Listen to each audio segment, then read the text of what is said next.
ሰላም ጤና ይስጥልን ውድ አድማጭ ተመልካቾቻችን እንደምን ሰንብታችኋል? ይህ ገበያ ሚዲያ ነው። ፕሮግራማችን ከገበያ ሚዲያ ዘውትር ምሽት 3 ሰዓት ተኩል ላይ ወደ እናንተ የሚደርሰው የገበያ ሚዲያ ልዩ የፖድካስት ፕሮግራም ነው። በዛሬው የገበያ ሚዲያ ልዩ የፖድካስት ፕሮግራም እንደተለመደው ከኢትዮጵያ ብሔራዊ ጥቅም ጋር የተሳሰሩ ወሳኝ መረጃዎችን ይዘናል። ቀዳሚ ወዳደረግነው መረጃ ስናልፍ የኤርትራ ጉዳይን እናገኛለን። በተለይም ኤርትራውያን የኢሳያስ አፈወርቂ መንግስት ሸሪኮች ወይም ደግሞ ከኢሳያስ አፈወርቂ መንግስት ጥቅም የሚያገኙ አንዳንድ ምሁር ባይነኝ ሰዎች አዳዲስ ሐሳብን እየሰነዘሩ ነው።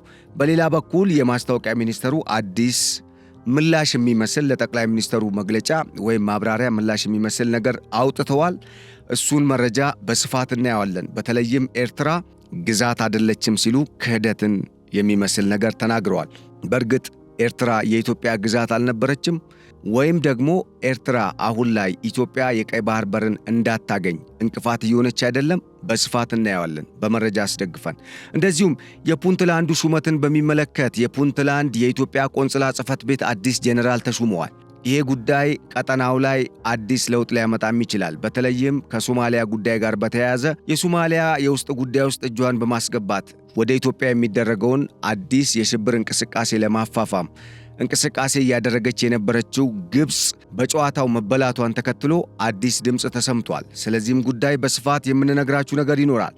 በዋናነት የቀጠናው ጡዘት ከጠቅላይ ሚኒስትር ዶክተር አብይ አህመድ የፓርላማ ማብራሪያ ንግግር በኋላ ምን አይነት አዲስ ነገር ተፈጥሯል፣ ወዴት እያመራ ነው ይሄ ቀጠና የሚለውንም ጉዳይ እናያለን። አብራችሁን እንድትቆዩ በመጋበዝ በእነኚህ 3 ዋና ዋና ርዕሰ ጉዳዮች ላይ ሌሎች አብረው የሚያያዙና ከነኚህ ጉዳዮች ጋር አብረው የሚነሱ አጀንዳዎችን መሰረት በማድረግ ጥሩ ቆይታ የምናደርግ ይሆናል። አብራችሁን እንድትቆዩ በመጋበዝ ለቻናላችን አዲስ የሆናችሁ ቻናሉን ሰብስክራይብ፣ ፕሮግራማችንን ደግሞ ላይክ እና ሼር እንድታደርጉ እየጋበዝን አዲስ ሐሳብ ወይም ደግሞ የምታካፍሉ መረጃም ካለ በሐሳብ መስጫ ሳጥኑ በኩል እንድታካፍሉን አሊያም ከኛ ጋር አብረን መስራት እንፈልጋለን ለምትሉና አዳዲስ መረጃዎችንም ልታካፍሉን ለምትሹ በስልክ ቁጥራችን በመደወል ወይም በቴሌግራም አድራሻችን ልታገኙን እንደዚሁም በኢሜይልም ልታካፍሉን እንደምትችሉ እየጋበዝን በቀጥታ ወደ ዕለቱ የገበያ ሚዲያ ልዩ የፖድካስት ፕሮግራም አመራን።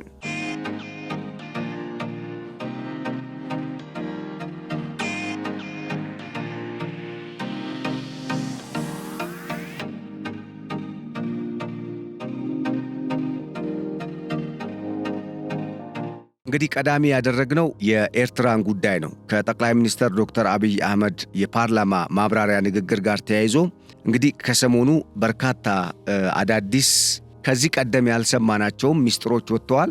ትላንትና በሰራነው ቪዲዮ ላይ በአንድ ቀን አይደለም ኢትዮጵያ 3 ሚሊዮን የምትወልደው ወይም ደግሞ የኢትዮጵያ ሕዝብ 3 ሚሊዮን የሚጨምረው በአመት ነው ላላችሁት ትክክል ነው።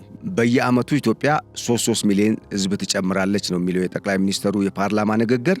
ያ ማለት አንዳንድ ኤርትራ በየአመቱ እንጨምራለን ሲሉ ተናግረዋል። ያንን እንደ ማስተካከያ እንዲወሰድልኝ ነው በትላንቱ ፕሮግራም ላይ አንድ ቀን ያልከው የሚል በርካታ አስተያየቶች ስለተሰጡ ያንን በዚህ መልኩ እንድታርሙልኝ ነው። በሌላ በኩል ወደ ኤርትራ ጉዳይ ስናመራ ጠቅላይ ሚኒስትሩ የተናገሩት የፓርላማ የማብራሪያ ንግግር አሁን ላይ በርካታ ምሁራን፣ የዓለም አቀፍ ግንኙነት፣ የጂኦፖለቲክስ ምሁራን ወይም ደግሞ ባለሙያዎች በዚህ ጉዳይ ላይ በተለይ የጠቅላይ ሚኒስትሩን ንግግር ተከትሎ የተለያዩ ሐሳቦችን በመደገፍም በመቃወምም በተለይ የጠቅላይ ሚኒስትሩ የፓርላማ ንግግር በጣም ትልቅ ለውጥ ያመጣ ንግግር ነው እየተባለ ነው። ምክንያቱም በብዙ መልኩ ኢትዮጵያውያንን ወደ አንድነት ያመጣ ነው። ምክንያቱም ኢትዮጵያውያን የማይደራደሩበትን የብሔራዊ ጥቅም የሉዓላዊነትን ጉዳይ መንግስት እንደማይደራደርበትና ለዚህ ዝግጁ ነው ማንም ይህንን ነገር እንዲያውቀው ብሎ ማረጋገጫ መስጠቱ በርካታ ኢትዮጵያውያንን ያስደሰተና ከመንግስት ጋር በጋራ እንደሚቆሙም የተመላከተበት እንደሆነ እየወጡ ያሉ መረጃዎች አመላክተዋል። መንግስት ይህንን አቋም መያዙ በጣም የሚበረታታና የሚያስመሰግን ነው። ይሁንና ግን እንኳን መንግስት በዚህ አይነት ጉዳይ ላይ አልደራደርም ይሄ የህልውና ጉዳይ ነው ብሎ ይቅርና በኃይል እንኳን መንግስት እንዲል መንግስት በዚህ አይነት ጉዳይ ላይ እንዳይደራደር የበለጠ አቋም ይዞ አንድነት ፈጥሮ መንግስት ወደዚህ አይነት አጀንዳ እንዲመጣ ማድረግ ነው እንጂ ጭራሽ መንግስት ስለ ባህር በር እያወራ የባህር በር ጉዳይ የህልውና ጉዳይ ነው ብሎ እየተሟገተ ወይም በዚህ ጉዳይ ላይ ርብርብ እያደረገ እየጣረ ባለበት ሰዓት ላይ ይህን ጉዳይ ከፖለቲካዊ ጉዳይ ጋር ወይም ደግሞ ልክ የኢትዮጵያን ጥቅም አይፈልግም አይነት ሐሳብ ጋር ለማገናኘት መሞከር ፌርም አይደለም።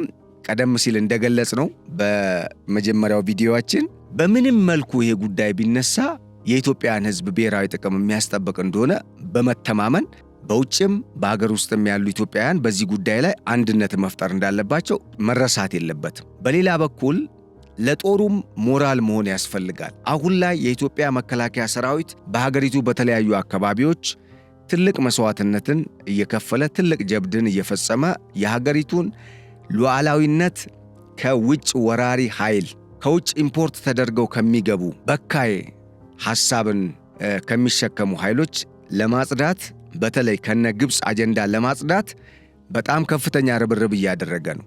ስለዚህ በሚሰሩ የአመለካከት ለውጥ ስራዎችም ሆኑ አጠቃላይ እንደ ሀገር የኢትዮጵያን ሕዝብ ብሔራዊ ጥቅም ለማስጠበቅ በሚደረገው እንቅስቃሴ ውስጥ ይሄንን የሕዝብ ልጅ የሆነውን የሀገር አሌንታ የሀገር ባለውለታ የሆነውን የሀገርን ዳር ድንበር የሚጠብቅ የሀገርን ሉዓላዊነት የሕዝብን ደህንነት በማስጠበቁ ረገድ ከፍተኛ የሆነ ተጋድሎን እያደረገ የሚገኝን የሀገር መከላከያ ሰራዊትን ላይክም እያረጋችሁ ክብርም እየሰጣችሁ እንደገና ደግሞ ጀብዱንም እያወራችሁ መቀጠሉ ለሰራዊቱ ሞራል ትልቅ አስተዋጽኦ ያለው ይመስለኛል። ይህን ስል ግን ለጦርነት አይደለም።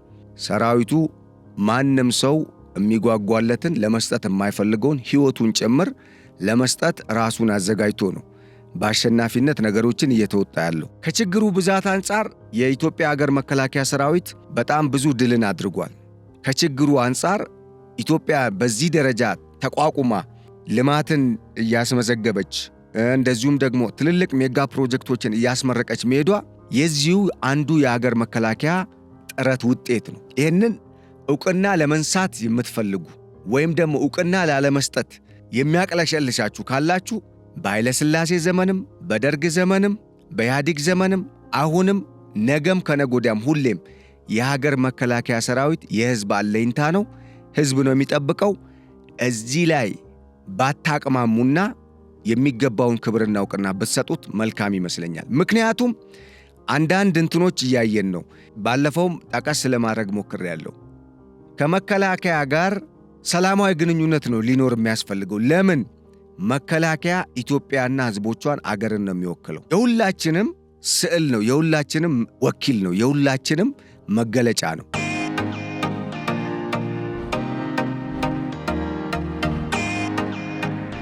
ምክንያቱም የሀገር መከላከያ ሰራዊት መስዋዕትነትና የሀገር መከላከያ ሰራዊት ጥንካሬ ነው ኢትዮጵያን አንድም እንደ ሀገር እንድትቀጥል እያደረጋት ያለው። ምክንያቱም እንደ ጠላት ቢሆንማ በሶማሊያ በኩል ተሞከረ፣ በጅቡቲ በኩል የተወሰነ ተሞከረ፣ በደቡብ ሱዳን በኩል ተሞከረ፣ በሱዳን በኩል እየተሞከረ ነበረ፣ ከሸፈ። አሁንም ቀጥለዋል። በኤርትራ በኩል የምታውቁት ነገር ነው። በኬንያና በኢትዮጵያ ድንበር አካባቢ እንኳን ግጭት ለመፍጠር ተሞክሮ እንግዲህ ሰላም በሚባለው ቀጠና እንኳን ስንት ሰዎች ነው ያለቁት። ይህን ሁሉ በማረጋጋቱ ረገድ በኢትዮጵያ ውስጥ ከዚህ ቀደም ሰምተን የማናቃቸው አስገራሚ የሚባሉ የተለያዩ የወንጀል ታሪኮች ሲፈጸሙ የተለያዩ አስገራሚ የሚባሉ ለአእምሮ ለማሰብ የሚከብዱ ለጆሮ ለመስማት በጣም የሚሰቀጥጡ ለማየትም እንደዚሁ የሚከብዱ የወንጀል ድርጊቶች ሲፈጸሙ እኛ እንድንጠላላ እንድንቃረን ተጠላልተን እንድንባላና ኢትዮጵያ ለአንዴና ለመጨረሻ ጊዜ ትርምስምሷ ይወጣል ብለው ነበር ሲጠብቁ የነበሩት። ያንን አስበው ነው ሰይጣናዊ የዚህ አይነት ከዚህ ቀደም ያልተለመደ አይነት የጭራቅ ተግባር ኢትዮጵያ ላይ ሲፈጸም የነበረው። ይህንን የምታጠነጥነው ግብፅ ነች። ማስተር ማይንዷ ግብፅ ነች። ኢትዮጵያን የማፍረስ አጀንዳ የግብፅ አጀንዳ ነው። የትኛውም ኢትዮጵያዊ ንጹሕ ሕሊና ያለው አገሩን የሚወድ ኢትዮጵያዊ ኢትዮጵያን አያጠፋም። ሊሳሳት ይችላል። ነገር ግን እንደ ሀገር ለሀገሩ ያለው ስሜት በውስጡ ነው ያለው። ስለዚህ ለሀገር መከላከያ ሰራዊት በዚህ በጣም ነውጥ በበዛበት ቀጠና አሁንም የተለያዩ ችግሮች በስፋት ወደዚህም ወደዛም እየተጓተቱ ሀገሪቱን ለመናጥ ቀጠናውን ደግሞ ሙሉ በሙሉ የትርምስ ማዕከል ለማድረግ እየተደረገ ባለው የውጭ ኃይሎች ከፍተኛ የፋይናንስ ፈሰስ እየተደረገበት እልህ የተሞላበት ትንቅንቅ ውስጥ በገባንበት በዚህ የተልእኮ ጦርነት ለማካሄድ ጥረት በዚህም በዛም ውጥረት በሰፈነበት ሁኔታ ውስጥ ሆነን የመከላከያ ሰራዊቱን ካላበረታታን ትክክለኛ ነገር አይመስለኝም። የሞራል ጥያቄ ሊነሳብን ይችላል። ምክንያቱም ኢትዮጵያውያን ከዚህ ቀደም በውጭ ኃይል ተሸንፈውም እጅ ሰጥተው ማያውቁም ለውጭ ኃይል። በተመሳሳይ ደግሞ በሀገራዊ ጉዳይ ላይ ተከፋፍለውም እንደውም ተለያይተውም የሚገልጽ አንድም ታሪክም የለም። አያውቁም፣ ተለያይተውም አያውቁም። እንደውም ግጭታቸውን አቁመው መጀመሪያ የጠላትን ጉዳይ እልባት እንስጥና ወደሚል አቋም ሲመለሱ ነው የሚታወቀው ኢትዮጵያውያን። ስለዚህ ያንን አስተሳሰብ ማዳበርና ወደዛ አይነት አግባብ መምጣት በእጅጉ ያስፈልጋል። ስለዚህ ኢትዮጵያ እንደ ሀገር እንድትቀጥል ብሔር ብሔረሰቦቿ፣ ህዝቦቿ፣ የሁሉም ብሔር ብሔረሰብ መብት ተከብሮ ጥቅማቸው ተጠብቆ እንደ ሀገር አምሮብን ተባብረን ለመኖር የሀገር ህልውና ቀዳሚ መሆን መቻል አለበት። በዚህ ውስጥ የሚጋደሉ ወንድም፣ እህት፣ አጎት፣ አክስት፣ አባትም የሀገር መከላከያ ሰራዊት አባላትን ማድነቅ፣ ጀግንነታቸውን፣ ጀብዳቸውን ማጉላት ግዴታ ይሆናል። ስፔሻሊ ለሀገሩ ቦታ ያለው ዜጋ ይህንን ማድረግ መቻል አለበት። ይሄ ከሁሉም ኢትዮጵያ የሚጠበቅ ነው። የተሳሳተ አመለካከትም ያለው በዚህ ጉዳይ ላይ ራሱን መፈተሽ እንዳለበት ለመጠቆም ነው። ስለዚህ ከዛ ተቆጥበን እንደውም የትኛውም ሀገር አያደርገውም። በነገራችን ላይ የትኛውም ሀገር መከላከያ እንደዚህ አይነት የውስጥ ግጭቶችና ትርምሶች በበዙበት ሁኔታ ውስጥ ሆኖ አገር በዚህ ደረጃ ትልልቅ ሜጋ ፕሮጀክቶችን እንድታስመርቅ ጭራሽ ሌላ የተሻለ ነገር አስባ አቅሟን እንድታዳብር የሚያደርግ ኃይል ውስን ነው። ውስን ሀገራት ናቸው የዚህ አይነት ካልቸር ያላቸው። ስለዚህ ማክበር ማድነቅ አለብን። መከላከያን ለሀገር ነው የሚሞተው በየትኛውም ዘመን፣ ወደፊትም እንደዛውን ያንን ዕውቅና መስጠት አለባችሁ ለማለት ፈልጌ ነው።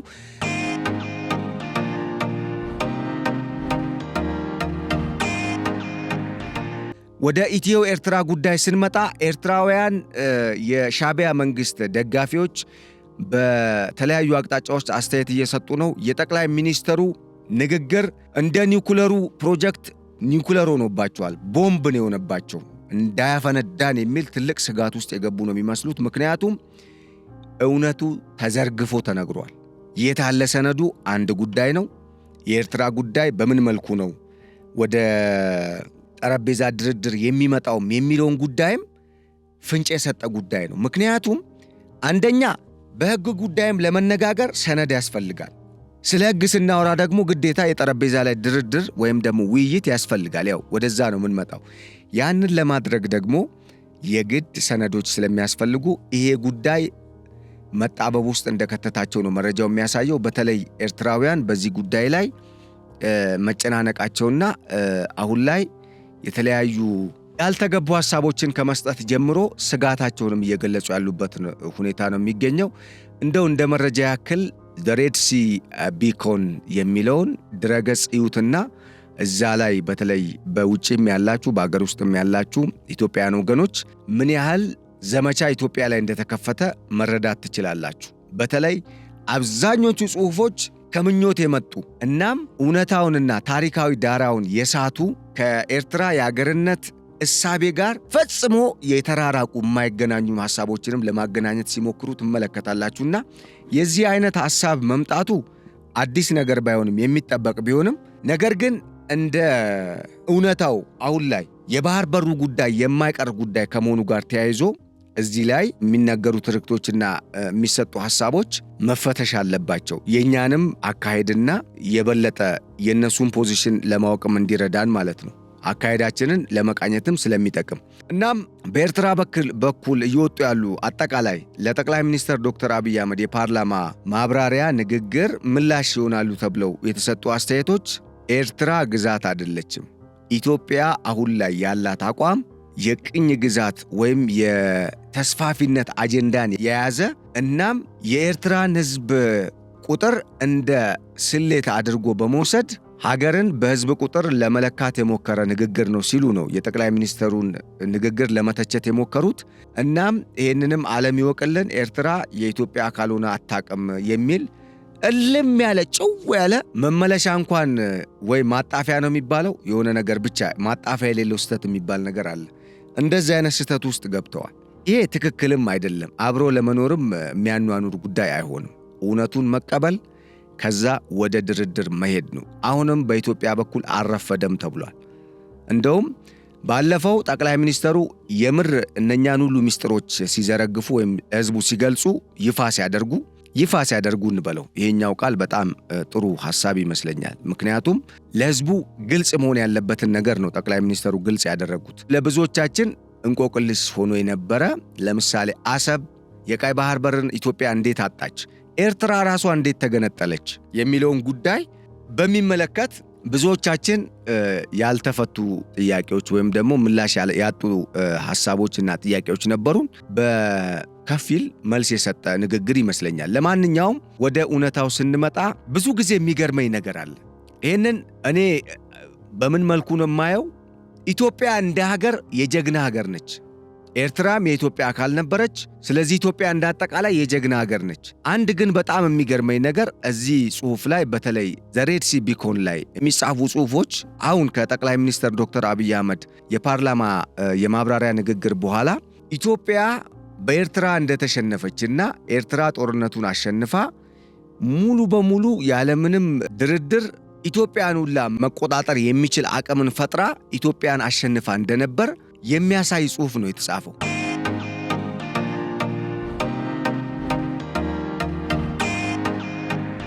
በጣም የገረመኝን ነገር ደግሞ ልንገራችሁ። በ1991-92 የኢትዮ ኤርትራ ጦርነትም ጭምር ኤርትራ አሸንፋ እንደነበር እየጻፉልን ያሉት። ምን ትላላችሁ? እንደዚህ አይነት አይን ያወጣ ውሸት ከየት እንደመጣ ባላቅም፣ ለማንኛውም ለምን እንደሚነገር ግን ዓላማው ግልጽ ነው። ያው ያልሞት ባይተጋዳ አይነት ነገር እንድንለው አይነት ነገር ካልሆነ በስተቀር ይሄ እውነታን ያላገናዘበ ነው። አሁን ይህንን በመጠኑ ያዙልኝና አንድ 3 ታሪካዊ ነገሮች ያስታውስ። አንደኛ የኤርትራ ነፃ አውጪ ድርጅት ከ1940ዎቹ ጀምሮ በውጭ ኃይሎች የሚደገፍ ነው። ለበርካታ ጊዜ ከሁለተኛው ዓለም ጦርነት በኋላ በተለይ ጣሊያን ከምስራቅ አፍሪካ ምድር ስትወጣ በኢትዮጵያን አርበኞች እንግሊዞች ያኔ ድጋፍ ሰጥተው ነበረ ኦፍኮርስ። ነገር ግን መስዋዕትነቱን የከፈሉት ኢትዮጵያውያን ናቸው። የኢትዮጵያ አርበኞች በጣም ከፍተኛ ጀብድን ፈጽመው ሀገርን ነፃ ሊያደርጉ ችለዋል። ይሁንና ግን ጣሊያኖች ሲወጡ የረጩት መርዝ ነበረ። ያ መርዝ ጣሊያን ኢትዮጵያ ምድር ብቻ አይደለም፣ አሁን ኤርትራ ውስጥም ኢትዮጵያ ውስጥም ብቻ አይደለም። ጣሊያን ያንን መርዝ ረጭታ ሄደችው ወይም እንደ አሳይመንት ጥላ ሄደችው በሱዳንና በግብፅ ውስጥም ነበረ። የአባይን ውሃ ከመሰረቱ ለመቆጣጠር ፍላጎት ያላት ግብፅ ደግሞ እንደምታስታውሱት የመጀመሪያው ኤርትራ ከኢትዮጵያ መገንጠል አለባት በሚል ስያሜው እንኳን ኤርትራ የሚል አልነበረም በወቅቱ። የወልደ አብ ወልደ ማርያም የሚባል ሰውዬ በሱዳን አቋርጦ ወደ ግብፅ ሄዶ ግብፅ ተሰዶ እዛ አንድ የመጀመሪያው ግብፅ እንግዲህ ሙሉ በሙሉ ግብፅ ነፃነቷ የጀመረው ከ1921 በኋላ ነው። ነገር ግን ነፃነት ሲባል ከቅኝ ገዢዋ ከእንግሊዝ ነፃ የወጣችው 5950ዎቹ ነው። ለምሳሌ የምዕራብ አፍሪካዊቱ ሀገር ጎልድ ኮስት እና ጋና 1952 እንደወጡ ታሪክ ያስረዳል። አብዛኞቹ የአፍሪካ ሀገራት ግን ነፃ የወጡት 1960ዎቹ ነው እና ከዛ በኋላ ነው። ለማንኛውም ግብፅ በዚህ ቀጠና ላይ ነፃ ስትወጣ ፕሬዝደንት የነበሩት ጋማል አብዱናሲር የግብፅ የመጀመሪያው ከነፃነት በኋላ ፕሬዝደንት ናቸው ይባልላቸዋል። የጣሊያኖችንና የእንግሊዞችን አጀንዳ በቀጥታ በኢትዮጵያ ላይ በምስራቅ አፍሪካ በተለይ ተግባራዊ ለማድረግ በማሰብ የኤርትራን የመገንጠል አጀንዳ ኤርትራውያን ሳይሆኑ ግብጾች ናቸው ቀድሞ የጀመሩት።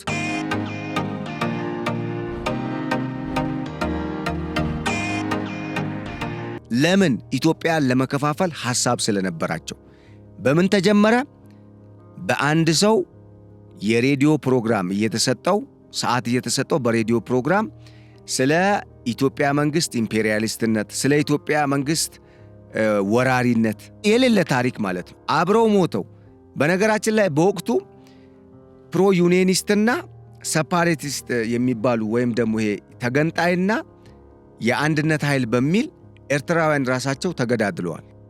ወይም እርስ በርስ በራሳቸው ላይ ዘመቻ ከፍተው ትንቅንቅ አድርገው ለተገንጣይ ኃይሎች በግብፅ መንግስት በተደረገ ድጋፍና በወቅቱ ግብፅ አጀንዳዎቹን በተለያየ መልኩ እያራገበች ስለነበረ ይሄም የመገንጠል አጀንዳን የሚያራምደው ቡድን ገዝፎ እንዲወጣ ስለምትፈልግ የአንድነት ኃይሎቹን ሲስተማቲካሊ በተለይ ዋና ዋና መሪዎቹን ስታስወግድ ነበር።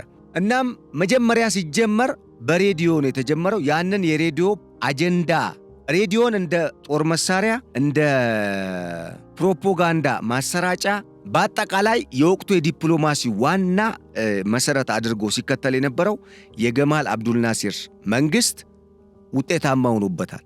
እናም የኤርትራውያን የነጻነት ጥያቄ ያኔ ሲነሳ በኤርትራውያን ሳይሆን ግብጾች ያፋፋሙት ነው። ይሄ ጉዳይ ለምን በግልጽ አይነገርም? የመጀመሪያው ሰው በግብጽ ሬዲዮ ሆኖ አይ ቲንክ ሳዋት ይመስለኛል። የአረቦች ድምፅ ነው ባጭሩ በአማርኛ የአረቦች ድምፅ ወይም የግብፃውያን ድምፅ ብንለውም ዛትማች ችግር ያለው አይመስለኝም። ችግር ካለው ምንም ማለት አይደለም፣ ልታስተካክሉ እንችላላችሁ። ለማንኛውም የአረቦች ድምፅ በሚል ግብፅ የአረብ ወገንተኝነቷን ለአረቡ ዓለም ጠበቃ መሆኗንና የቀጠናው አባት ሀገር ሀያል ሀገር ለመሆን ባላት ፍላጎት የተነሳ ያንን ማሳየት ስለምትፈልግ እነኚህን ኃይሎች በመጨረሻ ላይ የራሷ እያደራጀች በተለይ በዲያስፖራው ዘንድ ከኤርትራ ምድር ተሰደው የነበሩ የቀድሞ ኤርትራ ተወላጆችን በመሰብሰብ በ1960ዎቹ የመጀመሪያ ፓርቲዎች ተቋቁመዋል። ነገር ግን ከ1961 የኤርትራ የነፃ አውጪ ድርጅቱ ፓርቲ መቋቋም በፊት የኤርትራ ህዝብ ሙቭመንት የሚባል ነበር። የኤርትራ ተማሪዎች ሙቭመንት ነበረ በዲያስፖራው።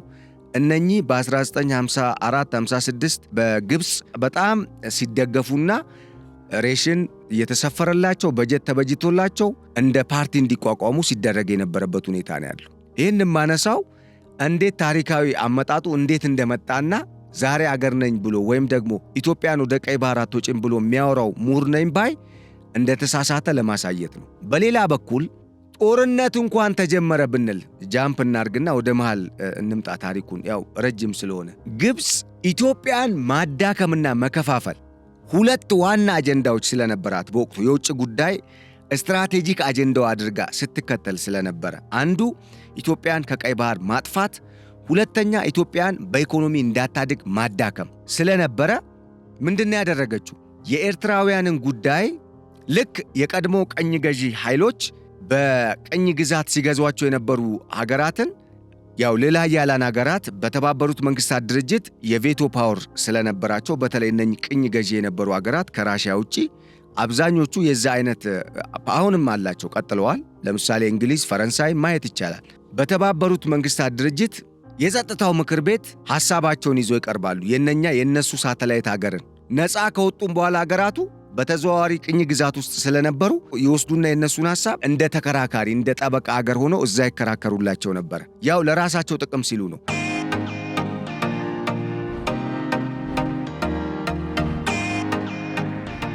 ግብፅም በተመሳሳይ የምንም አይነት ስለ አገርነት ጉዳይ ያልተነሳበትን ኤርትራውያንና ኢትዮጵያውያን በደም የተሳሰሩ አንድ ህዝብ ናቸው። ይሄን እውነት መናገር ያስፈልጋል። ያልተነሳበትን ይህንን ጉዳይ ወስዳ አንደኛ መጀመሪያ የአረብ ሊግ አጀንዳ ያደረገችው። የአረብ ሊግን እዚህ ጉዳይ ውስጥ እጁን ጎትታ አስገባች። ያ ማለት በካይሮ መቀመጫውን ያደረገው የአረብ ሊግ በዋናነት በግብፅ የሚዘወር ስለነበረ የግብፅ ዋና አጀንዳ አስፈጻሚ ነው የሚባለው። ስቲል ናው በህዳሴ ግድቡ ላይ ባለፈው የግብፅ መንግስት ያወጣውን መግለጫና የአረብ ሊግ ያወጣውን መግለጫ ማየት ትችላላችሁ። ኦልሞስት ኮፒ ፔስት ማለት ትችላላችሁ።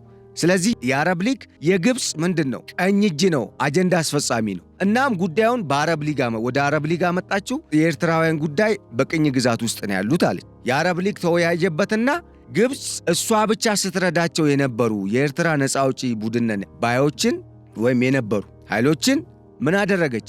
ሶሪያ፣ ሊቢያ፣ ኢራቅ ከሷ ጋር ተሰልፈው እንዲረዷቸው አደረገች። ሳውዲ አረቢያም ጭምር። ይሄ ውሸት አይደለም። መቼም ታሪኩን የምታውቁ ሰዎች ታሪኩን ወደ ኋላ መለስ ብላችሁ ማየት ነው። ቻሌንጅ ማድረግ የሚፈልግ ካለ ማድረግ ይችላል። ስለዚህ ይሄ ወደ ነፃ አውጭነት የተሸጋገረው ከአንድ ግለሰብ የተነሳው እንቅስቃሴ ወደ ምን አመራ? ወደ ፓርቲነት፣ ወደ ነፃ አውጪ ግንባርነት አመራ። በማን ድጋፍ?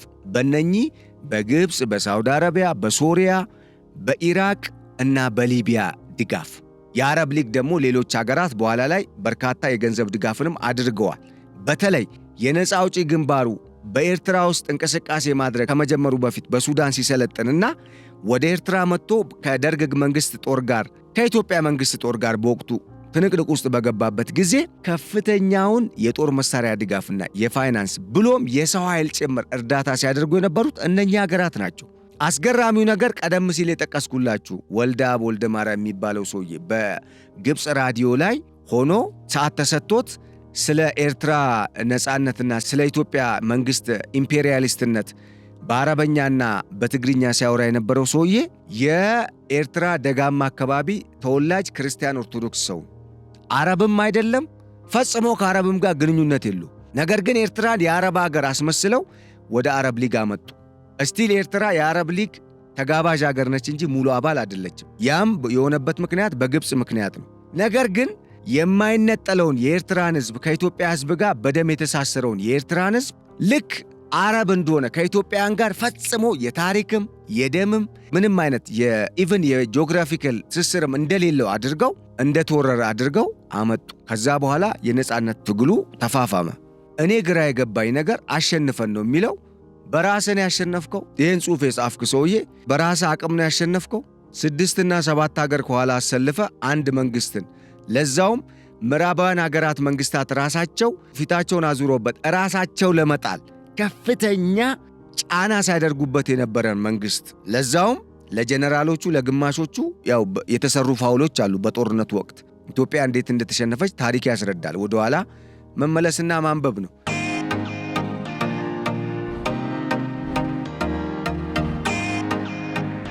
ያ ሁሉ ጫና ተደርጎበት አሸንፍ ያለው ብሎ ለማውራት የሚያስችል ድል ግን ቀንቷችሁ ነው?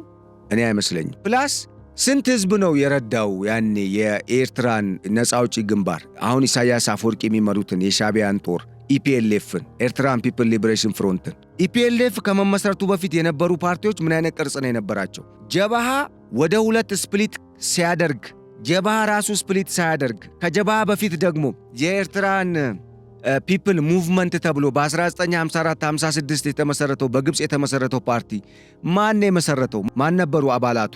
የፖለቲካ አመራሮቹ እነማን ነበሩ? የናሲሪዝም ፖለቲካል የማህበራዊ ኢኮኖሚያዊና ፖለቲካ ፍልስፍና አልነበር እንዴ የሚከተለው? የፓን አረብ እንቅስቃሴ አልነበር እንዴ ሲያደርግ የነበረው? ፓን አፍሪካኒስት ሆኖ ያውቃል በወቅቱ?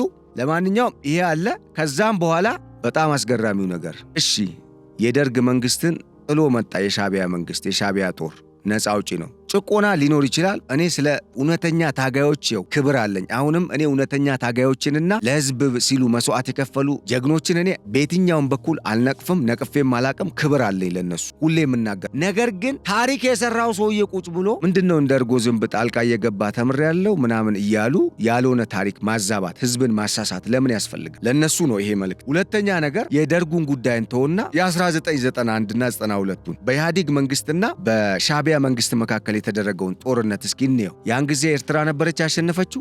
የሻዕቢያ መንግስት ጦር ነበር ያሸነፈው? ይሄንን ዓለም ይስቃል። የምር ይሄንን የሚመስል ጽሑፍ ነው ያወጡት። ያው ራስን ለመከላከል ይዋሻል፣ አንዳንዴ ይታወቃል። ግን ውሸትም ደግሞ የሆነ ገደብና የሆነ እንዴት ነው ለከታለው ይባላል አይደለ? ሰው ሲያወራ ውሸትም አይነት አለ። ፈጽሞ ኤርትራ ተሸንፋ አታውቅም። ሁሉንም ነገር በድል የተወጣችና እንደውም ኢትዮጵያ ልትቆጣጠር ብላ አዝና ነው ተብሎ ይጻፋል። በ1991 እና 92ቱ ጦርነት እኮ የኢትዮጵያ ጦር በደቡብ ምስራቅ በኩል ለኢትዮጵያ አሰብ ወደብ በአፋር ክልል አሁን ባለው ክልል አወቃቀር በሰሜን ምስራቅ አካባቢ ማለት በሰሜን ምስራቅ አካባቢ የሚገኝ ነው። ለማንኛውም በደቡባዊ የቀይ ባህር ቀጠና ወደ አሰብ ሲገባ በቡሬ በኩል የተሰለፈው የኢትዮጵያ ጦር በሰሜን በኩል በዛላምበሳ ባድመ 25 ኪሎ ሜትር ሲቀረው አይደል እንዴ ኦልሬዲ አስመራ ገብቶ ሙሉ በሙሉ ሊቆጣጠር ሲላል ነበር እንዴ ተመለስ የተባለው የኢትዮጵያ ጦር? በወቅቱ አሰብን ሊቆጣጠር የደረሰ ኃይል አልነበር እንዴ የኢትዮጵያ መንግስት? የኤርትራ መንግስት ኦልሬዲ ጦር ተሸንፎ አይደል እንዴ ኢሳያስ ለድርድር ዝግጁ ነኝ ሲሉ ተመለስ የተባለው የኢትዮጵያ ጦር እንዳትገባ ተብሎ? ይህንን እኮ የነበሩ ጀነራሎች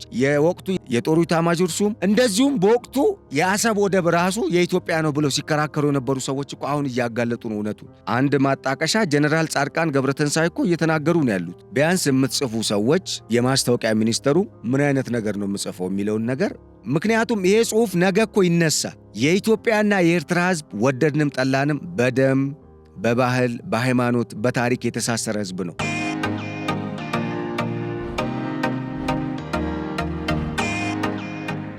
የትኛውም ፖለቲካ አስተሳሰብ ቢመጣ የትኛውም መንግስት ቢመጣ ይህንን እውነታ ሊክድ አይችልም። በቃ የነበረ ነው። ጀግንነትም አብረውን ሲሰሩ የነበሩት እንጂ ያሸነፍኩት እኔ ነኝ ምናምን በሚል ኤርትራን ሁሌ ጀግና ኢትዮጵያን ደግሞ ጀግና ያልሆነ ህዝብ ያለበት አገር አድርጎ መሳል ተገቢ አይደለም፣ ትክክልም አይደለም። የአድዋን ድል እኮ ያስመዘገበ ህዝብ ነው በጋራ። ከዚህ በላይ ጀግንነት አለ እንዴ? ስንት ምዕራባውያን ምስራቃውያን ሀገር የሚቋምጧት፣ ሊጠቀልሏት፣ ሊከፋፍሏት፣ ሊያዳክሟት፣ ሊያወድሟት፣ ሊያጠፏት ሞክረው እኮ እንዳትቻል አድርገው ለዛሬ ያቆዩ ጀግኖች ያፈራች ሀገር ነች ኢትዮጵያ። ኤርትራም አንድ ላይ ማለት ነው። አሁን እኔ የጊዜ ጉዳይ ነው የሚመስለኝ ሳስበው። ምክንያቱም የኤርትራና የኢትዮጵያን የደም ትስስር፣ የታሪክ፣ የካልቸር፣ የባህል ትስስር እንዴት ነው መነጠል የሚቻል? ኤርትራ የኢትዮጵያ ግዛት ነች፣ ኢትዮጵያና ኤርትራን መለያየት አይቻልም ብለው የሞቱ ኤርትራውያን አልነበሩም? በጀብሃ እንቅስቃሴ ወቅት የተገደሉ የተረሸኑ ኤርትራውያን አልነበሩም? በራሱ በጀብሃ ሰዎች፣ ከዛ ደግሞ በኢፒኤልኤፍ የተረሸኑ ሰዎች የሉም? ታሪክ አያስረዳም? ያንን መካድ ነው የሚመስለው። ስለዚህ ለማንኛውም ታሪካዊ ሂደቱን ተፈጥሯዊ ሂደቱን ተከትሎ የሁለቱ ሀገር ቀጣይ ጣፈንታ የሚወሰን እንደሚሆን ግልጽ ነው። ነገር ግን እንደ ህዝብ አብሮ የሚያኗኑር ሰላምን የሚያመጣ ነገር ላይ ነው ፎከስ ማድረግ ያለባችሁ ምሁራን በተለይ እንጂ ህዝብን የሚከፋፍል እኛ ጀግና አንተ ጀግና አይደለም ብሎ ማለት ጀግናው ማን እንደሆነ እኮ ተረጋግጧል። ኢሳያስ አፈወርቂ አዳሎ ቤተ መንግስት ተቀምጦ የኢትዮጵያን ብሔር ብሔረሰቦች ለማባላት ማን እንደገደላቸው እንኳን ሳያውቁ የበርካታ ኢትዮጵያን ዜጎች ደም በነፃ ሲፈስ ያልሰቀጠጠው ሰውዬ ያልሰቀጠጠው ምሁር ዛሬ ጠቅላይ ሚኒስትሩ በፓርላማ ተገኝተው ይሄንን አሉ በሚል ዝም ብሎ የትርኪ ምርኪ ጽሑፍ ለመጻፍ ቢሞክር ይሄ ምሁር አያሰኝም። ለነኛ ደማቸው በነፃ ለፈሰሰው ኢትዮጵያውያንም ማሰብ ያስፈልጋል። ለማንኛውም ኢትዮጵያ በቀጠናው ላይ አሁን የበላይ የሆነች መጥታለች። የቀይ ባህር ጉዳይ የማይቀር ጉዳይ እንደሆነ የሀገሪቱ አንደኛ ሰው የሚባሉት አሁን ላይ ጠቅላይ ሚኒስትር ዶክተር አብይ አህመድ በፓርላማ አረጋግጠዋል። ያ ማለት የመንግስት አቋም ነው። ይሄ ደግሞ ኢትዮጵያውያን የደገፉት አቋም ነው። አሁን ላይ ሪያክሽኖችን ማየት ይቻላል የጠቅላይ ሚኒስትሩ ንግግር ላይ።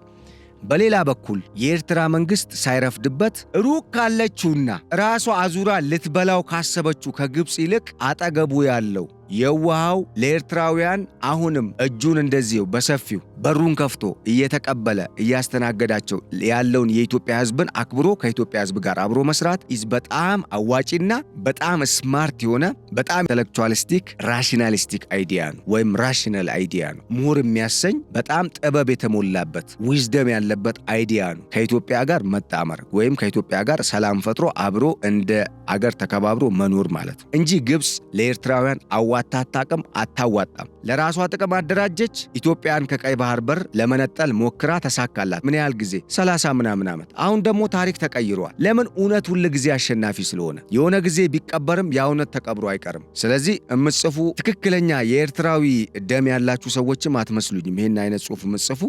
የማስታወቂያ ሚኒስተሩ ኦልሬዲ ካቢኔ ነው፣ ካድሬ ነው፣ የሻቢያ ካድሬ ነው። ምክንያቱም ሙሉ ስሪቱና አስተሳሰቡ ሳይኮሎጂካል ሴታፑ ስሪቱ መሰረቱ ከግብፅ የመጣው ኢምፖርት የተደረገው ሐሳብ ላይ ስለሆነ ምንም ቢናገር ኦልሬዲ በቃ እሱ ኦልሬዲ አምኖበት ራሱን ሊሰጥለት የተዘጋጀው ዓላማውን ኢትዮጵያን ማፍረስ። ቢያንስ ግን ለህዝብ እናስባለን የምትሉ ምሁራን ህዝቡን አታሳስቱት። ይህን ካልኩኝ የኤርትራ ጉዳይን በሚመለከት ከሰሞኑ ጠቅላይ ሚኒስትር ዶክተር አብይ አህመድ የፓርላማ ንግግርን በሚመለከት እየተሰጡ ያሉ አስተያየቶች ኤርትራውያን ጭምር የደገፉት አሉ።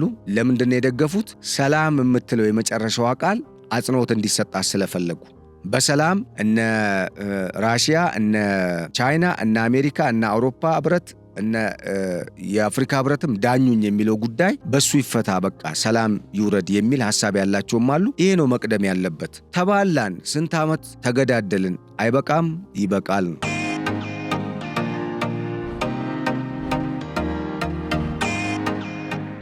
ለማንኛውም ይሄን ጉዳይ በዛ አግባብ ማየቱ በጣም የተሻለ ይመስለኛል። ወደ ፑንትላንድ ሊድ፣ ወደ ሁለተኛው አጀንዳዬ። ምክንያቱም የጠቅላይ ሚኒስትሩ የፓርላማ የማብራሪያ ንግግር አንድምታው ምን እንደሆነ ባለፈው ቪዲዮ ላይ ስለገለጽኩኝ ከዛ ቪዲዮ ማዳመጥ ይቻላል። በሁለተኛው አጀንዳ የፑንትላንድን ጉዳይ ነው የምናገኘው። ፑንትላንድ እንግዲህ እንደሚታወቀው ሶማሊያ አሁን ላይ 4 ቦታ ተከፋፍላለች። ጁባላንድ ሐሰን ሼክ መንግስታቸው የከተመበት ሞቃዲሾ ያለው መንግስት የሚያስተዳድረው ሁለተኛው መንግስት ያለበት ቀጠና ወይም ግዛትና ከዛ ደግሞ ፑንትላንድ አለች። ከፑንትላንድ በኋላ ደግሞ ሶማሌላንድ አለች። እነኚህ በተለይ ፑንትላንድ፣ ጁባላንድና ሶማሌላንድ አገርነን ወይም ወደ አገርነት ለማደግ ዓለም አቀፍ ዕውቅናን እየጠበቁ ያሉ ናቸው፣ የራሳቸው መንግስታት ያሏቸው። በዚህ ምክንያት የሶማሊያ መንግስት ከኤርትራና ከግብፅ መንግስት ጋር አገሪቱን አንድ የሚያደርግ መስሎት ጥረት ሲያደርግ ነበር። ነገር ግን ያ መንገድ አላዋጣ ሲለው ምንድነው ማድረግ የጀመረው? አሁን ላይ ኤርትራና ግብፅ እንደዚሁም በሶማሊያ መካከል ያለው ግንኙነት እንዲቋረጥ ነው ያደረገው። ለምን? የነሱ አካሄድ ግብፅን ብቻ እንጂ የሚጠቅመው ሶማሊያንም ኤርትራንም እንደማይጠቅም ገብቷቸዋል ፕሬዝዳንት ሐሰን ሼክ መሐሙድ። በእርግጥ ፕሬዝዳንት ሐሰን ሼክ መሐሙድ ባለፈው አንድ ትሪክ ሊሰሩ ሞክረው ነበረ። የኢትዮ ኬንያና ሶማሊያ ድንበር አካባቢ ግብፅን ጦር ለማስፈር አሲረው ያጋለጥንላችሁ አንድ ሚስጥር ነበረ። ግብፅና ከኤርትራ መንግስት ጋር በድብቅ ሊሰሩ ሞክረው ነበር። ያንንም ጉዳይ የኢትዮጵያ መንግስት ስለደረሰበት ፕሬዝዳንት ሐሰን ሼክ መሐሙድ በቀጥታ 4 ኪሎ ተጠርተው ማስጠንቀቂያ ተሰጥቷቸው ነው የተመለሱት። አሁን አካሄዳቸውን ከኢትዮጵያ ጋር አድርገዋል። ይህም ምናልባት ቀጠናው ላይ የተወሰነ ሰላም ያመጣል ተብሎ የሚጠበቅ ነው። በዋናነት ግን የኢትዮጵያን አሸናፊነት ያንጸባረቀ ነው። ለምን? የመጫወቻ ካርዱ በኢትዮጵያ እጅ እንዳለ የሚያስረዳ ስለሆነ። እዚህ ጋር ባለፈው ኢትዮጵያ ከሶማሌላንድ ጋር ውል ስምምነትን ማለት የሚሞረንደም ኦፍ አንደርስታንዲንግ ስምምነትን ስትፈርም የተንጫጩ ሰዎች ነበሩ። በኋላ ላይ ግን ኦልሬዲ ውጤቱ እየታየ መጥቶ ኢሳያስም ፕሬዝዳንት አብዱልፈታህ አልሲሲም እንደዚሁም ሐሰን ሼክም የነበሩበት ጥምረት እንዲፈርስ ያደረገ ትልቅ የመጫወቻ ካርድ ነው። አሁን በተመሳሳይ ኢትዮጵያ ሶማሊያ ውስጥ እጇን ለማስገባት ሶማሊያን በመቆጣጠር ኢትዮጵያን ለማተራመስ ሙከራ እያደረገችው ያለችውን ግብፅን በተጨማሪ ደግሞ ጫና የሚፈጥርባት ግንኙነት ከፑንት ጋር ጀምራለች። በፑንት ያለው ቆንጽላ ጽሕፈት ቤት የኢትዮጵያ ጄኔራል ሜጀር ጄኔራል ታደሰ ማንዴቦን መሾሟ ተነግሯል። ይሄንን ጋርዌ ኦንላይን የዘገበው። እዚህ ጋር ምንድነው የምንረዳው ከተባለ ኢትዮጵያ ሶማሊያን ለመከፋፈል አስባ አይደለም ይሄን ነገር የምታደርገው። ለብሔራዊ ጥቅሟን ብላ ይሄን ነገር ብታደርግም ዋና ትልቁ አጀንዳ 2 ነገሮችን ለመከላከል ነው።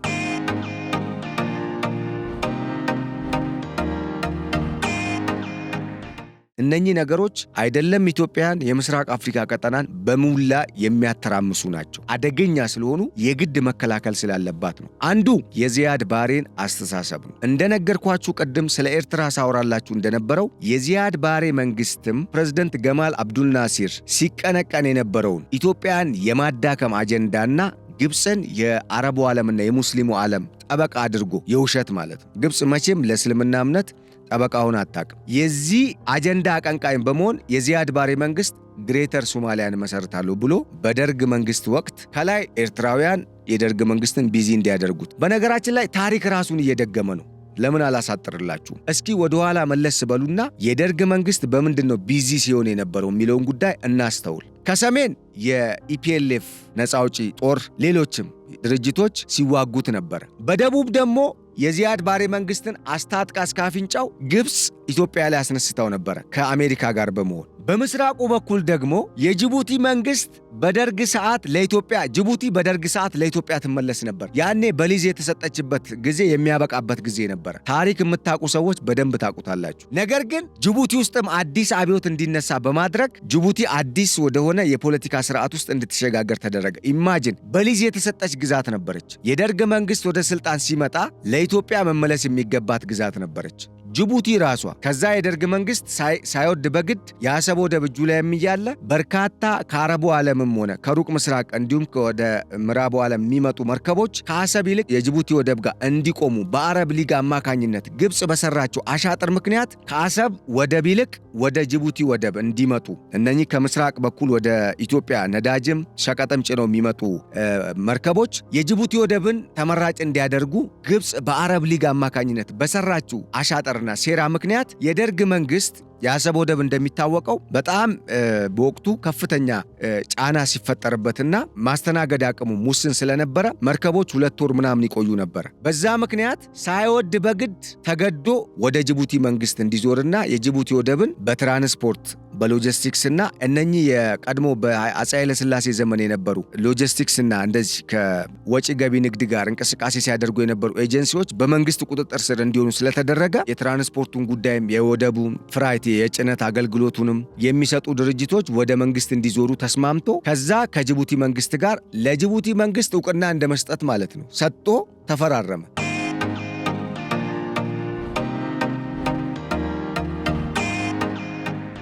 ከዛ የኢትዮጵያ ውጪ ገቢ ንግድ በጅቡቲ በኩልም እንዲሳለጥ የአሰብ ወደብም እያለ ማለት ነው። እንግዲህ ይህንን አሻጥር ሰርታ ነበር። በምዕራቡ በኩል ደግሞ እንግሊዞች ሲጠቀሙበት የነበረው ማለት ሱዳን የእንግሊዝ ቀኝ ግዛት ነበረች። በኋላ ላይ የአንግሎ ኢጂፕሽያን ኮንዶሚኒየም ሩል የሚባል ነገር መጣ። ከዛ ነፃ ወደ መውጣት ነው የተካሄደው። ለማንኛውም ጋምቤላ በኩል ያለውን የደረቅ ወደብ በመጠቀም ሰርጎ ገቦችን ወደ ኢትዮጵያ በመላክ ትርምስ ለማድረግ ስትሞክር ነበር ግብፅ። በተመሳሳይ አሁን ምንድነው እየተደረገ ያለው? በሰሜን ኢትዮጵያ በኩል ምንድነው? ባለፈው የነገርኳችሁ የግብፅ ስትራቴጂ ተመሳሳይ ነው። ኮፒ ፔስት ነው እያደረገች ያለችው። የሰዎች መቀያየር፣ የባለስልጣናት መቀያየር፣ የጊዜ መለዋወጥ ካልሆነ በስተቀር አጀንዳው፣ ስትራቴጂያቸው ኢትዮጵያን ለማጥቃት የሚጠቀሙበት ታክቲክም ቴክኒክም is the same። አሁን በሰሜን በኩል ኢትዮጵያ ምን እየገጠማት ነው? ኤርትራ ተዘጋጅታለች አይደል? የተለያዩ ኃይሎችን ይዛ። ለምን? ግብፅ የምትጠላቸውን ሁለት ዋና ዋና አጀንዳዎች ዳግም ኢትዮጵያን የሚያስነሱ አጀንዳዎችን፣ ኢትዮጵያን ሀያል የሚያደርጉ አጀንዳዎችን ይዞ ተነሳ የመንግስት። ምን? የባህር ጉዳይ፣ የአባይ ግድብ። ይህ ለግብፅ ከፍተኛ ውድቀትና ራስ ምታትን የሚፈጥር ጉዳይ ነው። ለምን? ቀድሞውኑ የገማል አብዱናሲር መንግስት ከቅኝ ግዛት በኋላ ኢትዮጵያ ላይ እንደ አዲስ ግብፅ ከጥንት ጀምሮ የኢትዮጵያ ጠላት ነች። በቅኝ ገዢዎች ከተገዛች በኋላ እንደ አዲስ በፕሬዝደንትነት የመጡት የመጀመሪያው የግብፅ ፕሬዝደንት ገማል አብዱናሲር እነኚህ ሁለት ጉዳዮች ላይ ነው አጀንዳ አድርገው ኢትዮጵያን ለማዳከም የሰሩት። አንድ፣ ኢትዮጵያን ከቀይ ባህር ቀጠና ማስወገድ ወይም ደግሞ ማጥፋት። ሁለተኛ፣ በኢኮኖሚ እንዳታድግ ማዳከም ነው። በኢኮኖሚ እንዳታድግ ሌላ ታክቲኮች ተጠቅመዋል። በብሔር መከፋፈል፣ አንድነት ማሳጣት ምናምን። ግን የኢትዮጵያ ቀንደኛ ጠላት ድህነት ነው። ያ ማለት በኢኮኖሚ መዳከም ነው። እኛን ለመባላት የሚያበቃን እኮ አንዱ ጉዳይ። የቀይ ባህር ጉዳይን ደግሞ የኢትዮጵያ ተጽዕኖ እንዲቀንስ ፕላስ ደግሞ የኢትዮጵያ የጸጥታና የደህንነት ስጋት እንዲጨምር የሚያደርግ ነው። ከቀይ ባህር መገለል ያንን ያደረጉት። ታዲያ አሁንስ የጸጥታ ስጋት እኮ ስላለብን ነው የተቸገር ነው። ምክንያቱም አንዷ የኢትዮጵያ የጸጥታ ስጋት እየሆነች ያለችው እኮ አሸባሪ የምትሰበስበው ኤርትራ ነች። ኢሳያስ አፈወርቂ ሻዕቢያ ነው፣ የሻዕቢያ መንግስት ነው። ሌላው ሶማሊያ ነች። ሶማሊያ ያ ችግር ዳግም ወደ ኢትዮጵያ እንዳይመለስ ጠበቅ አድርገን ይዘናል። የኢትዮጵያ መንግስት አካሄድ በኢህአዴግም መንግስት የነበረው አካሄድ የሚያስመሰግን ነው በሶማሊያ ጉዳይ ላይ። ለምን? የግብፅ አጀንዳ እውን እንዳይሆን ወጥሮ መያዝ ነው። ስለዚህ አሁንም የኢትዮጵያ መንግስት በሶማሊያ ላይ ፑንትላንድም ቆንጽላ ጽሕፈት ቤት መክፈቱ ለኢትዮጵያ ብሔራዊ ጥቅም ወሳኝ፣ ለቀጠናው ደግሞ እረፍት የሚሰጥ ነው። ለምን? የዚያድ ባሬን አጀንዳ አንስቶ ድጋሜ ግሬተር ሶማሊያ በሚል ይሄ ግሬተር ሶማሊያ የሚባለው አምስቱን የሶማሊያ ግዛቶች ብለው ክሌም የሚያደርጓቸውን አሁን ወደ 7 ደርሰዋል በአሁኑ አወቃቀር። ድሮ 5 ነው የሚሉት። እንዴት ነው 5? አሁን 4 የሆነችው ሶማሊያን ራሷን ሶማሊያን፣ ፑንትላንድ ሶማሌላንድ፣ የሞቃዲሾ ሶማሊያና የጁባላንዷ ሶማሊያ አንድ ሆና የኬንያ ሰሜን እና ሰሜን ምስራቅ ያለችውን ግዛት ወይም የሶማሌ ህዝብ የሚኖርበትን ግዛት 2፣ የኢትዮጵያን ኡጋዴን 3፣ የጅቡቲን 4ና እስከ እንትን የደረሰውን የደሴቱን በአንድ ላይ በመያዝ ነበር። አሁን ደግሞ በቀይ ባህር ቀጠና ላይ ያሉ ደሴቶች ማለት ነው። አይ ቲንክ ይሄ ጉዳይ ይሳካል አይሳካም በወቅቱም ያሰቡበት አልመሰለኝም። ለምሳሌ ጅቡቲ አገር ነበረች፣ ሙሉውን ለመቆጣጠር ነበር የኛ ግዛት ነው ብሎ የሚያስቡት። ኦጋዴን ኢትዮጵያ ውስጥ ነው የነበረው። ሰሜን ምስራቅ ኬንያ ውስጥ ያለውን ግዛትም የኛ ነው ብሎ ነበር የሚያስቡት። በተመሳሳይ የኢጣሊያን የብሪቲሽ እና የጣሊያን ሶማሌላንድን አንድ ላይ በማጣመር በወቅቱ የነበረው እንዳላሳስታችሁ ኤግዛክትሊ ቱ ቢ ክሊር ማለት ነው የኢጣሊያና ብሪቲሽ ሶማሌላንድ 2፣ የኬንያ ሶማሌ ህዝብ የሚኖርበት የሰሜን ምስራቅ ግዛት 3፣ ኡጋዴን 4፣ የኢትዮጵያ ኡጋዴን። ከዛ በኋላ ጅቡቲ ፍሬንች ሶማሌላንድ ማለት ነው እነሱ እንደሚሉት 5። እነኚህን ግዛቶች ለመጠቅለል ነበር ዚያድ ባሬ ያሰበው። ከዛስ ኢትዮጵያን ሙሉ በሙሉ ከፋፍላለሁ ብላ ነበር። ይሄ አጀንዳ የሶማሊያንም እኮ አይደለም የግብፅ ነው። ይሄንን ነው ለመድገም ሙከራ እየተደረገ ያለው አሁን ግብፅ። ሐሰን ሼክ እድል ቀንቶት እነኚህ የክልል አመራሮች ራስ ገዝ ግዛቶች ጠንካራ ሆነው ባይወጡና እሱ እንደፈለገው የሚያረጋቸው ቢሆኑ ኖሮ ታላቋ ሶማሊያን የመመስረት እቅድ ነው ያለው ሐሰን ሼክ። ያ ማለት ታሪክ ራሱን ደገመ ማለት ነው። በደርግ ሰዓት ኢትዮጵያ ላይ የተሰራውን አሻጥር በተመሳሳይ ቴክኒክና በተመሳሳይ ስትራቴጂ ግን ደግሞ በተቀየረ ጊዜና የሰው ኃይል በዘመናዊ መሳሪያና ያው ኢንፎርሜሽን በመታገዝ ዳግም ኢትዮጵያን ለመከፋፈል ሌላ ግዛት ደግሞ ከኢትዮጵያ ለማስገንጠልና ኢትዮጵያን እያሳነሱ ሄደው አባይን ለመቆጣጠር አስባችሁታል? ይሄ ነው የግብፅ እቅድ። ይህንን ምን ያህል ኢትዮጵያውያን ያውቁታል? ስንት ኢትዮጵያዊ ያውቀዋል? ስንት ሶማሊያዊ ያውቀዋል? ስንት ኤርትራዊ ያውቀዋል? ስንት የጅቡቲ ዜጋ ያውቀዋል? አይዶን ነው፣ አላቅም፣ እርግጠኛ መሆንም አልችልም። ነገር ግን ፋክቱ ይሄ ነው።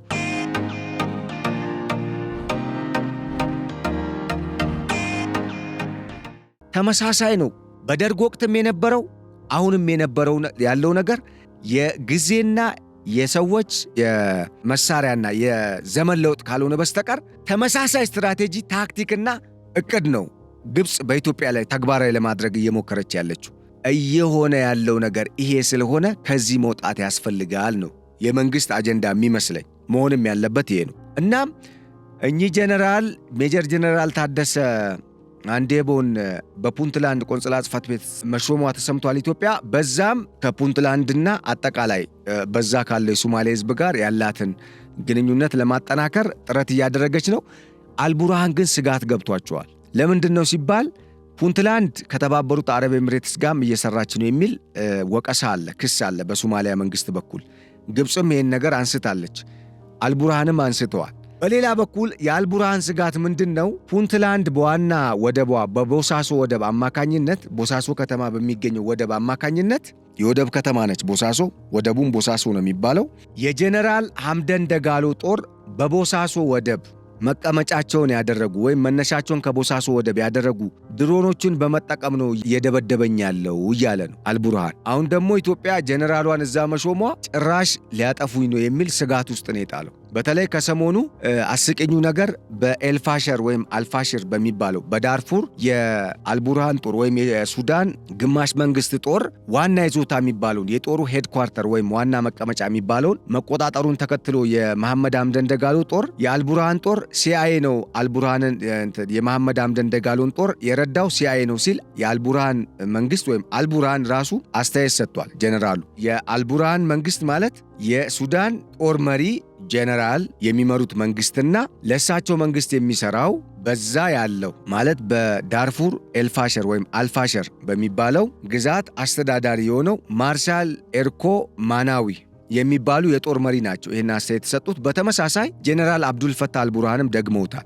እናም አሁን ኢትዮጵያ ፑንትላንድንም ሶማሌላንድንም ጁባላንድንም ጠበቅ ማድረጓን አልቡርሃንንም ጭምር ሐሰን ሼክን ብቻ ሳይሆን አልቡርሃንንም ጭምር ከፍተኛ ስጋት ውስጥ የጣለ ነው። ነገር ግን አንድ እንድትገነዘቡ የምፈልገውን ነገር በእርግጥ ተቃዋሚ ነኝ ምጥርቅሴ ነኝ የምትሉላ በተለይ በዲያስፖራ ሆነ ህዝብ እዚህ ያፋጀ መታ አንድ ቀን እንኳን ለህዝብ ቆመ ማታቁላ የሶማሊያን ጉዳይ በሚመለከት የምትፈተፍቱ ሰዎች ነገሩ እንዲገባችሁ ስለምፈልግ ነው ይህን ነገር ማነሳው። የግብፅ መንግስት በዚያድ ባሬ መንግስት ዘመን ኢትዮጵያ ላይ ሊተገብር ሞክሮ ያቃተውን ነገር ዳግም ለመተግበር ነው ሶማሊያ የገባው። የኢትዮጵያ መንግስት ደግሞ እነኚህን ግዛቶች በከፊል እየተቆጣጠረ መሆኑ ወይም ደግሞ ከነኚህ ግዛቶች ጋር ያለውን ግንኙነት በማጠናከር ራሳቸውን እንዲችሉ በማዕከላዊ መንግስቱ እንዳይዋጡ ድጋፍ እያደረገ ያለው የሀገርን ብሔራዊ ጥቅም ለማስጠበቅ ነው።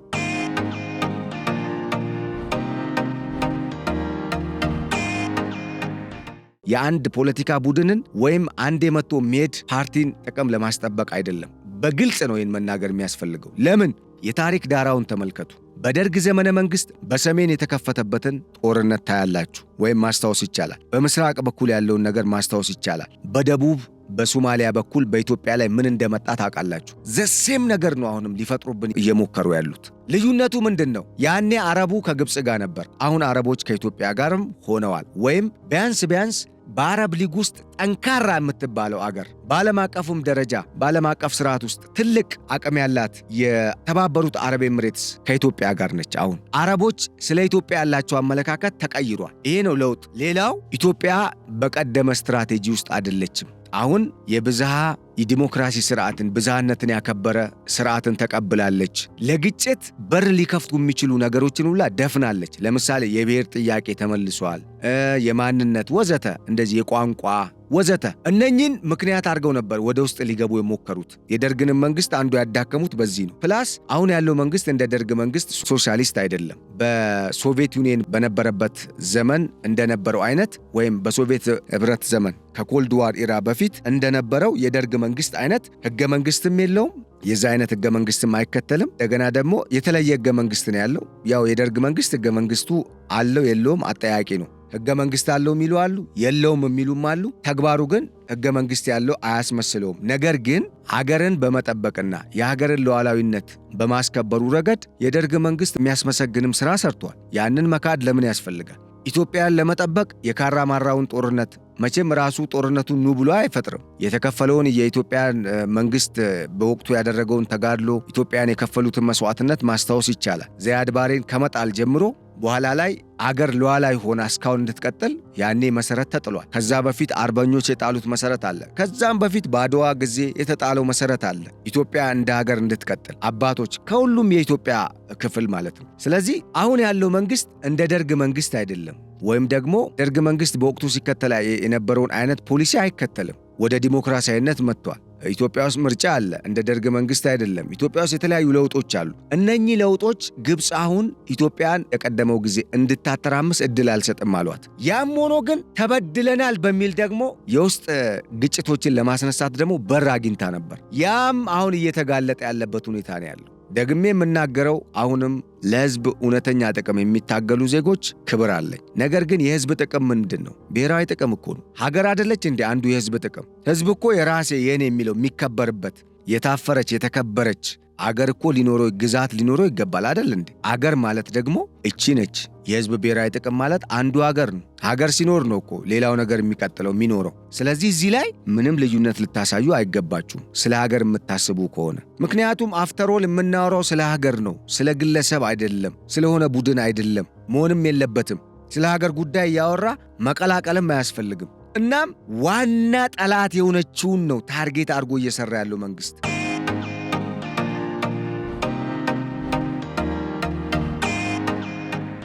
እዚህ ጋር ጥቃቅን ነገር አይደለም። ዋና ጠላት ግብፅ ነች። ግብፅን ደግሞ ማሸነፍ የሚቻለው አንድ የቀይ ባህር በመያዝ ነው። ሁለተኛ የአባይ ውሃ ላይ በመልማት በሌላ አነጋገር በኢኮኖሚ በማደግ ከዛስ ጸጥታ ስጋትን በመቀነስም ነው። የባህር በሩን በመያዝም ነው። ስለዚህ ይህንን ነው የኢትዮጵያ መንግስት እያደረገ ያለው። ታዲያ ለምን አትተባበሩም ኤርትራውያን? የኢትዮጵያ ልማት እኮ የኤርትራ ልማት ነው። ኤርትራ ለኢትዮጵያ፣ ኢትዮጵያ ለኤርትራ የሚሰጡት ነገር አለ ከተባለ የእርስ በርስ ሰላምን መመኘት ነው፣ አብሮ መስራት ነው። እስኪ እውነት እንነጋገርና ሲከፋቸው ኤርትራውያን ወደ ኢትዮጵያ ነው ወደ ሱዳን ወደ ግብፅ ነው የሚሄዱት? እንደ እውነት እንነጋገር ከተባለ ይሄ በራሱ እኮ የሚሰጠው ትርጉም አለ፣ የሚያሳየው ነገር አለ። ያለንን ትስስር፣ ቁርኝት፣ አንድነት፣ የደም የታሪክ ያለንን መጋመድ ተዛምዶ እኮ ነው የሚያሳየው። እናም በዚህ ጉዳይ ላይ መተባበር ያስፈልጋል። ይሄ ነው እንግዲህ ቀጠናውን ወደ አንድነት ሊያመጣ የሚችለው ጉዳይ። እናም ቀጠናው አሁን ኢትዮጵያ በምታደርገው እንቅስቃሴ ላይ የሚመሰረት የኃይል አስተላለፍ ይኖረዋል። ለምን? በነገራችን ላይ የኢትዮጵያ አሁናዊ እንቅስቃሴ በጣም ታሪክ ቀያሪ ነው። ለምን? ግብፅን ጥርግርግ አድርጎ የሚያስወጣ ነው፣ ሲሳካ ማለት ነው። የሚሳካ ከሆነ አልልም፣ እንደሚሳካ እምነት ስላለኝ። ግን የሁሉም ኢትዮጵያዊን ጥረት ይጠይቃል። መከላከያን የምትወጋ መከላከያን ሰልፍ እያነሳ እንደዚሁ አዋርጀዋለሁ የምትል ሰው አገርን እያዋረድክ ነው፣ አገርን እየወጋህ ነው። አጀንዳው የግብፅ ነው። ግብፅ ነች ይህንን ቀጠና ለማመስ እየሰራች ያለችው። ይህንን አጀንዳ የግብፅን አሳይመንት ለመንቀል ነው መንግስት የሚሰራው። የኔ አረዳድ ይሄ ነው። እኔ የገባኝ ነገር ከተሳሳትኩኝ ይታረማለሁ። ግብፅ ደግሞ የተለየ ታክቲክም ቴክኒክም የላትም። ስትራቴጂዋ አንድ ነው፣ ኢትዮጵያን ማፍረስ ነው። ኢትዮጵያን በሁለት ነገር ማዳከም፣ ድሃ ማድረግ፣ ከቀይ ባህር ማጥፋት ነው። እኛ ደግሞ ድሃ ላለመሆን ከቀይ ባህር ደግሞ ላለመጥፋትና ቀይ ባህር ላይ ጭራሽ ደምቀን ለመታየት ነው መተባበር ያለብን ነው። ይህን ካልኳችሁ ለዛሬ ይበቃል። ውድ ኢትዮጵያውያን፣ ኤርትራውያን፣ የኢትዮጵያ ወዳጆች በሙላ የዕለቱ የገበያ ሚዲያ ልዩ የፖድካስት ፕሮግራማችን እስካሁን የሰማችሁትን ይመስል ነበር። ለዛሬ በዚህ ርዕሰ ጉዳይ ላይ ያደረግነው ቆይታ ይህንን ይመስል ነበረ። ብዙ ቁም ነገሮችን እንደገበያችሁ፣ ብዙ ሐሳቦችም እንዳገኛችሁ ወይም እንደጨመርንላችሁ ተስፋ በማድረግ በቀጣይ ከኢትዮጵያ ብሔራዊ ጥቅም ጋር በተሳሰሩ ወሳኝ ጉዳዮች ዳግም እስክንመለስ ለአሁኑ በዚሁ ተሰናበትን። ቸር ሰንብቱልን። ሰላም።